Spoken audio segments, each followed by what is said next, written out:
In this video, we'll go over what futures are by going over 7 basic points.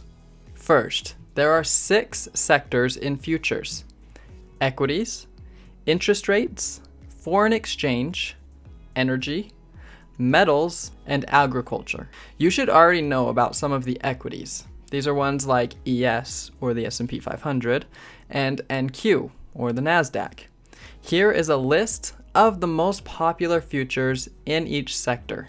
Something unique about futures is that they actually have no time decay, just like stocks, meaning futures hold their value like a stock and only increase and decrease based on supply and demand. Time decay is a big subject in options, which we will review later. The expiration month is the second part of the futures ticker. Each month is associated with a letter.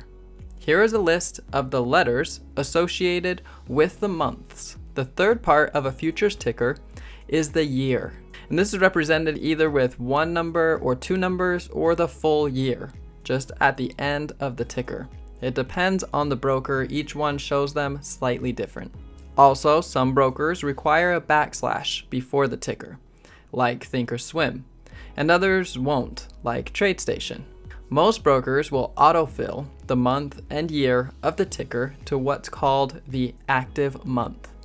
The active month is the current futures contract that has the most volume. This is the contract that everyone is day trading. Third, futures are accessible 23 hours a day, 5 days a week. Yes, if you want to trade at night, well, you can. You can trade futures at night. Most futures contracts are only closed for 1 hour of the day. This is a great way to keep an eye on indexes during after hours. Fourth, futures give a ton of leverage. Futures typically take 5 to 15% of cash to hold a position, but something different about futures is the amount of buying power you need can change based off volatility. Futures buying power is not based off of just the number. It's based off volatility. The more volatile the futures contract is, the more buying power it's going to take. Again, each broker is slightly different, and some allow you to use margin and some don't. So be sure to check with your broker about the fees and the buying power required to buy and sell some of the futures contracts. I think it's worth mentioning one of the cheapest futures brokers that I have seen is Tradovate. They can also be integrated with TradingView.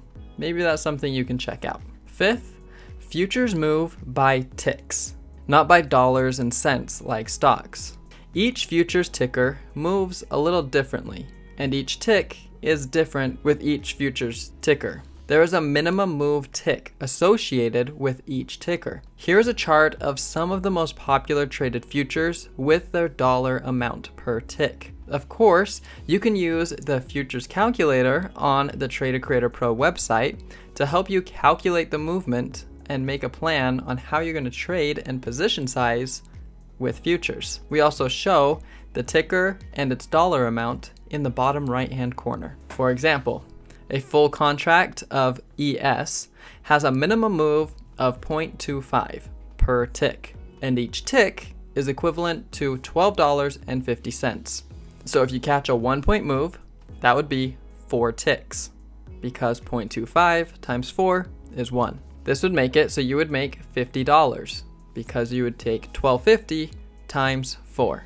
Other tickers have their different minimum move and dollar amount per tick, so be sure to check on Trader Creator Pro what the tick values are. Sixth, there are full contract futures and micro futures. Micro futures are actually a relatively new thing to the markets. If you add an M in front of the futures ticker, for example, \MNQ, then it is the micro future, which is 1/10 the size of a full futures contract, and it only takes 1/10 of the buying power as well.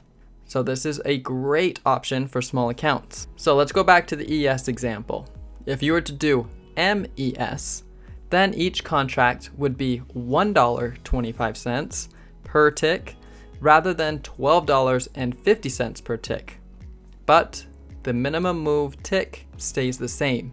being 0.25. So if you pull up an MES and an ES chart, they will be identical. Seventh, you can day trade futures all you want.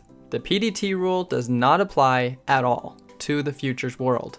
So a lot of small accounts can grow very fast. I do want to remind you, as you get more leverage, you can make more, but it goes both ways, meaning you can lose more as well. Also, 98% of futures contracts are not held through expiration.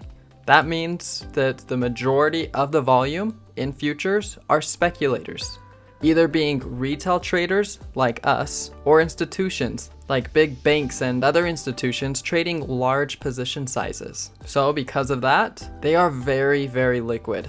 So you should not have a problem getting in and out, especially on the futures like ES and NQ. I hope that gives you a solid overview of futures and what they are and how they work. And I'll see you in the next video.